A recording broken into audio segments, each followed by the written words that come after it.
receiving and have received a number of reports, as I say, including crime stats for the third quarter, the national policing policy, GPV matters, how government this time around is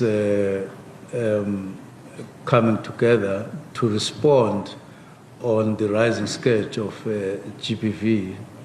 We have held no less than 2 meetings on this matter, and there is an outcome which will be announced in due course by the collective of ministers that are involved in the review of our strategies and practices on GPV.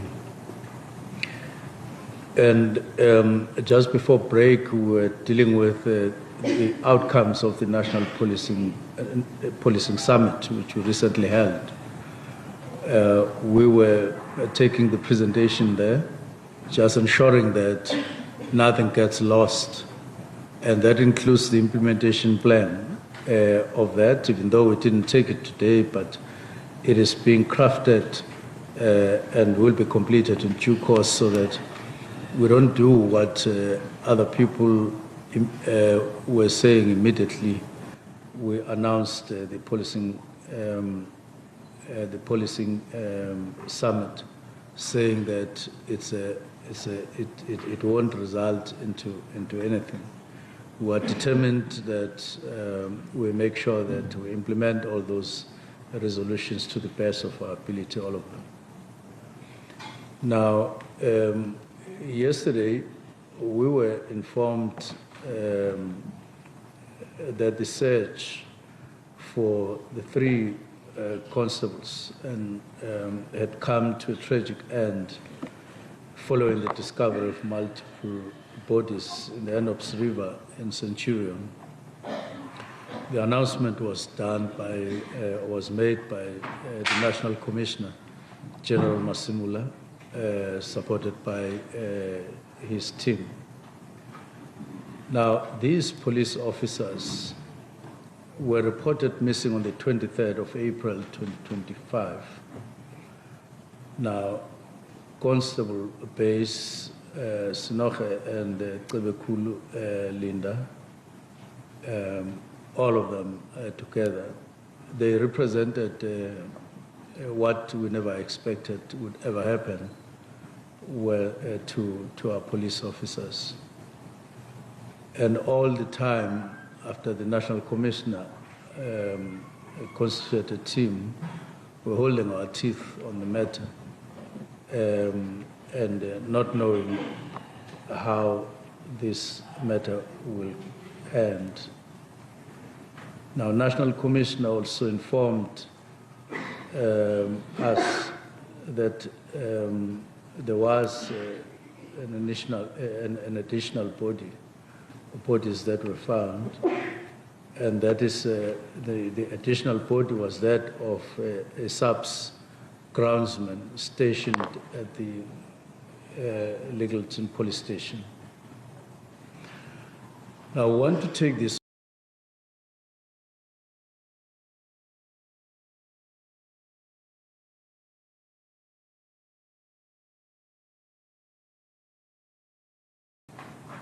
all inclusive of provinces to extend our heartfelt condolences to the directly affected families. Of course, we don't exclude ourselves from affected families as SAPS, but we're talking in this instance those who are close to the departed officers. In other words, families that lost their loved ones in the form of these officers. And as I say, we include ourselves in the pain that they are going through, and their friends and their colleagues. It is indeed registered by us as a tragic development in our SAPS family, and we can feel the loss as we talk to you. So our thoughts and our prayers also with everyone in their families, those that National Commissioner has met and those others who may not yet have been met, families of the young officers.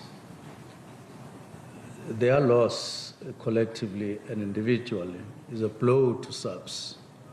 You would recall that each and every police officer in the country counts because we are short in the first place in terms of numbers. We are doing something to train, to go on with the training and recruitment of new police officers. And we put a high premium on those that are already in the family of SAPS. And when we lose any one of them in one way or the other, it's a tragic, it's a blow. But not only to SAPS, but to South Africa as a whole, because we are all dependent on SAPS for safety in the country. These officers in particular were very young, and they had just started working for SAPS and wearing a badge with pride and served with courage, and they showed commitment. And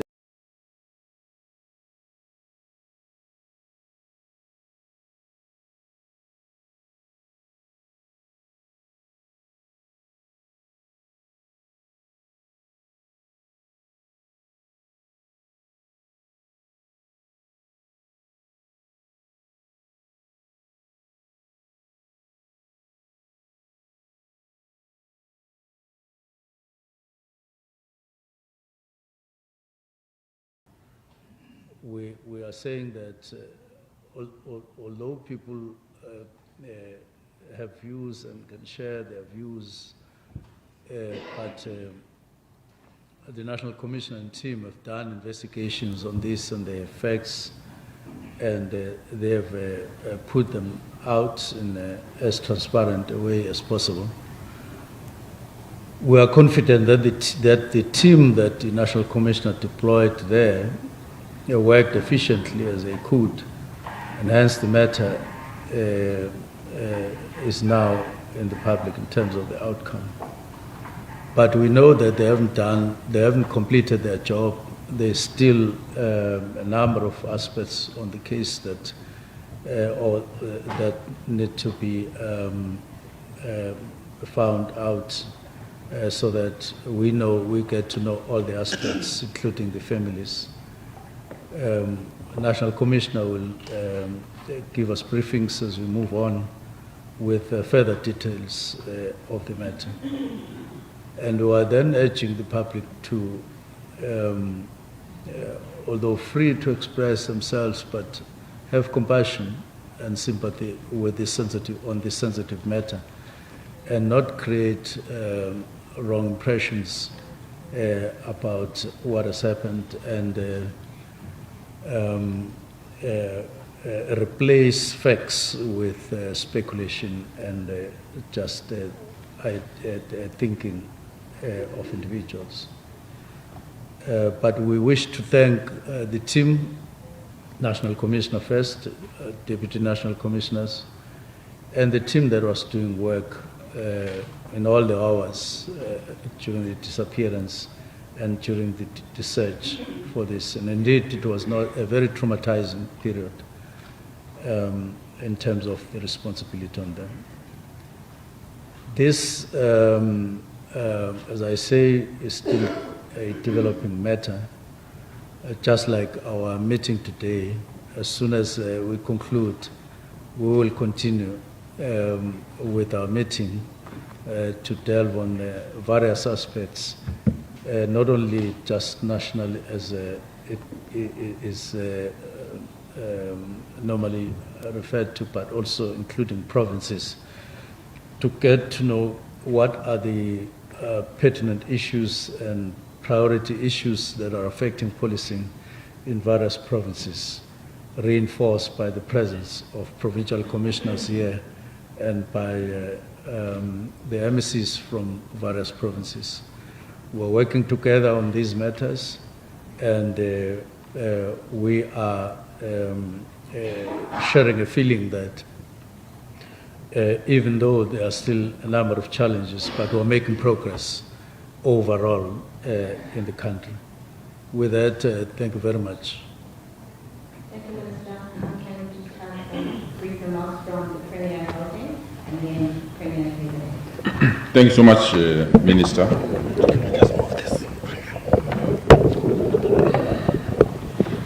Deputy Ministers, Premier Nduli, as well as National Commissioner. Minister, we, as the people of Gauteng, want to add our voices in extending our heartfelt condolences to the family of Constable Base, Constable Sinuch, and Constable Linda. And we sadly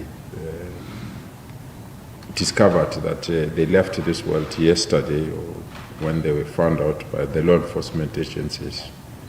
We were looking forward as the province to provide all the necessary resources and support to ensure that they are found. As you have indicated, Minister, we are adding our voices to the team that tracked them and all those that provided support to all our law enforcement agencies. Ministers have indicated we came to this MINMEC as the province not only to cement the relationship that we've developed with the National Ministry, but also to get feedback on the agreements that we have signed with you. And we got a heartwarming report on the relationship and the agreement that we've established with you to assist us to deal with the issue of crime in our province. We remain embarrassed and ashamed that we are the epicenter of crime in our country, and every form of support and guidance that is provided, we will indeed appreciate it. As indicated, Minister, we registered the need to strengthen support to respond to the issue of taxi violence in our province, which has rocked our province, where we had various taxi formations at war and using our province as a turf. But we appreciate the support of all the law enforcement agencies, especially the intelligence community that is assisting to attend to this matter. We are looking forward, Minister, to the 90 days fight against GBV. From the crime stats, you can see as well that our province, it's high up there. It's one stubborn activity that is refusing to go down, even if we have reduced other acts of violence in our province, but GBV remains stubborn. And we appreciate the report given, and we echo our sentiments to support the team and to ensure that we attend to all these matters. It was indeed encouraging to receive the report of the Anti-Crime Summit and how ordinary South Africans feel that we need to police them. And I think it's a partnership that needs to be strengthened, and we are looking forward to the implementation plan so that we convert the advice, the guidance that we received from this sector into a measurable progress in fighting crime. As we said, we remain the epicenter of crime in our country, and we therefore look forward to ideas, views that ordinary South Africans are depositing to assist us to respond to this matter. Thank you so much, Minister.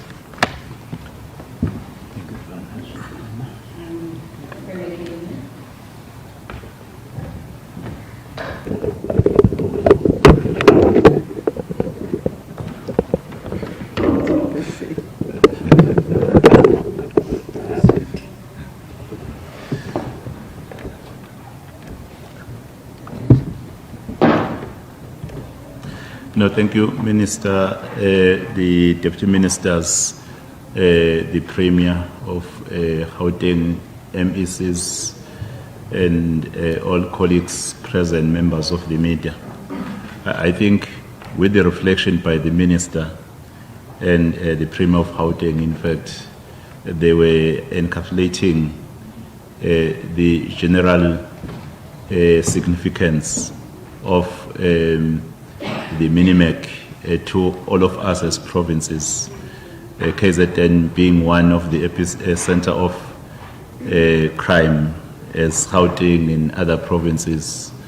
But it's important that we gather in this fashion so that we're able, in fact, to assess the progress made from the previous Minimec in terms of our strategies in fighting crime, and to ensure that the new plans that seek to take head-on crime, they're able to assist us, in particular, to protect women and children against the perpetrators of gender-based violence, as articulated already by the Premier of Gauteng, and tackling other different violence crime in our provinces, but being confident of the plans and the reflections the Minister has said, that each time we gather in this platform, we realize much more needed strength, which is meant to address issues of crime. Otherwise, in fact, I would be repeating what the Minister and the Premier has said, but this is quite a significant meeting for us as provinces to ensure that we work the way others are also working in order to ensure that South Africa becomes as a country which is free of crime. Our provinces become provinces that are free of crime, because crime, in fact, affects even investors, affects our economy. It's quite very important that we have a country and provinces that are safe, so that even investors will be at ease to invest in our country. That will ultimately give new opportunities to the people who are looking for job opportunities and other opportunities. Thank you very much. Thank you very much, Honourable Premier. Colleagues, just to reiterate and re-emphasize, the investigation is still ongoing with regards to the 3 constables. I am cautiously going to open it up for questions. Just by show of hands, do we have any questions? I have one hand that I'm going to take, and thereafter close it. You may ask a question. Thank you very much. Minister, my name is Muluku Muloto from UAC. Condolences on the loss of your 2 women and a man. I have 3 quick questions. And we appreciate your clarion call that we must stick to the facts.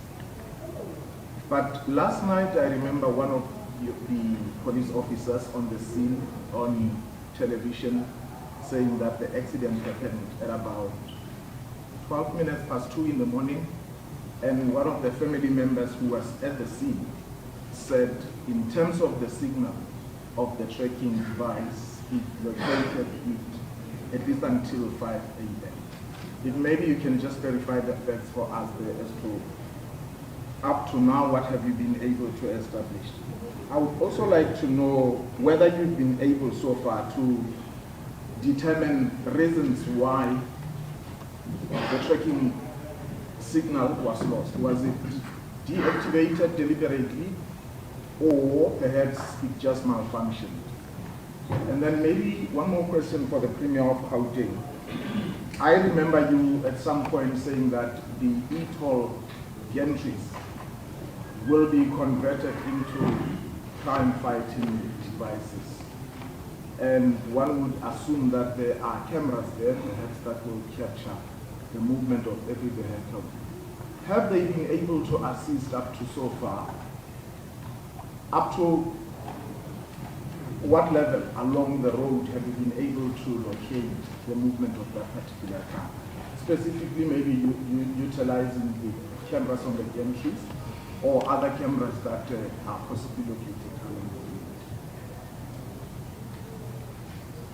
Thank you, Minister.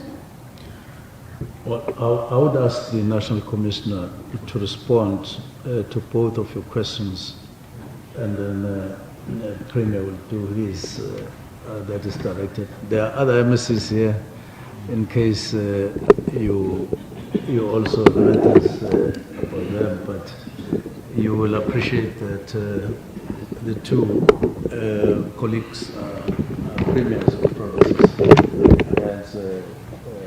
we're together here. Thank you. Thanks very much, and good afternoon, Minister and the Premier and all the media. Yes, indeed, the accident looks like it did happen around 02/2022. Of course, the signal of the tracker that it went up to 5 o'clock, at this stage we cannot deny or accept that, but we can take it that probably it is the case. One will have to take note probably that maybe the battery on the car took time to, even in the water, it took time to lose signal. That we are not those experts. We can't really argue against the tracker company or what they are saying. But however, what we know is that yes, around 02/22, we do have a central camera that is at Brakfontein interchange that have captured the car passing there. So we presume immediately thereafter the car went then into the water, and yes, the cell phones, the signal did go off immediately thereafter. The countries, yes, the investigation team did confirm. Remember, they went through all cameras, including countries from Grasmere, Toll Plaza going north on the N1. They did confirm that some countries did assist them in seeing to either the car have passed that area, including other cameras that are on the road. I hope I answered you. Thank you. You just want to hear my voice. Yes, the e-tolls have been used to fight crime and many other cameras. Actually, our province is flooded with lots of cameras. And I want to thank local authorities that have assisted us with their cameras, as well as Business Against Crime, including Central, or what you call e-toll. And we continue to put cameras. Sometimes feel vindicated when we said we want to have as many cameras as possible to fight crime in our province. People thought we were really joking. Thus far, I think we are hovering around 10,000 cameras or so across the province. We want to expand them to more than that. And we are in full discussion with the Minister of Transport. We're just finalizing a memorandum of agreement on how best we can service, maintain, and ensure that those cameras remain in the top shape so that they can assist us with investigations and all form of crime fighting. But indeed, the police use them, as the Commissioner just confirmed, and many other people use them. The private security industry, insurance companies continue to use these cameras as part of their investigations, and we really believe they're assisting us and many other things that we're utilizing those cameras for. Thanks. Thank you very much, Chairman and National Commissioner. Colleagues, I will unfortunately have to close this because we'll have to consider the meeting. Thank you very much for your attendance. Thank you.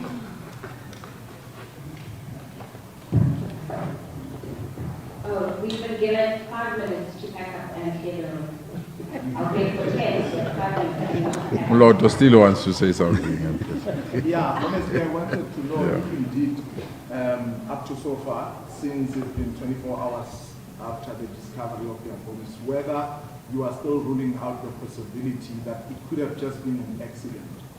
And presuming that you possibly had an interaction with the trekking company, have you been able to determine whether along the road, the N1, at some point they have been speeding? Given the fact that it was raining, could it be that it was a matter of them losing control of the vehicle? Do you still believe that there's a possibility that there was a hijacking incident? Yeah, the matter of speeding, remember we did say that one of the reasons why the gentleman of the NP200, why he followed them to the garage, is because he left with them Bloemfontein. They were passing each other. So at some point, he think that the car was speeding a little bit too much, and he became uncomfortable with them on the road. Hence, when they went to the garage, he followed them to go and stop and check, but who are there in the cars? After he've seen his 2 women and 1 man, he was comfortable. Hence, he got in his car, he drove, because he realized, no, they can't do anything to him, probably. And the speed at this stage we haven't yet come to determine, but it's part of the investigation. The investigation will reveal at the end of the day what place did the car drive and so on. So that is part of the investigation. Thank you. Thank you, Commissioner. Thank you, colleagues.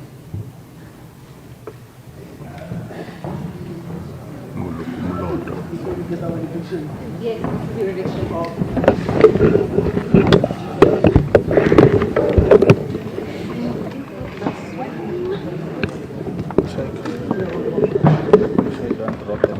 Okay, let me hold all of them.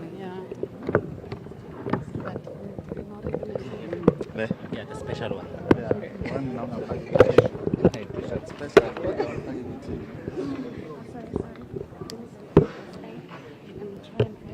Oh my gosh, we're entangled. Thank you.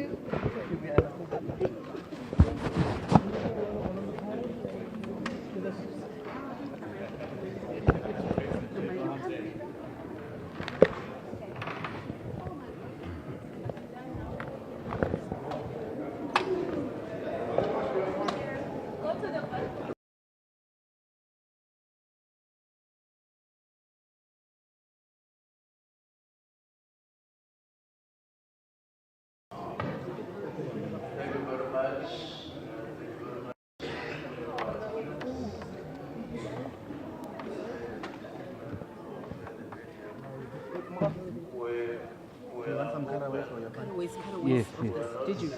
Wait, Even allowing you to ask all the questions that you want to ask. We hope we'll see something along those lines when we see your reports. Yeah. So that reports are what we said. Yeah, we're allowed you to take pictures because I know the evidences that are there, particularly Batula, they really want to be on TV. They move all the way. They must. In fact, all of them, all 4 of them, they deserve a kiss because they dedicated day and time. It is fair to do so.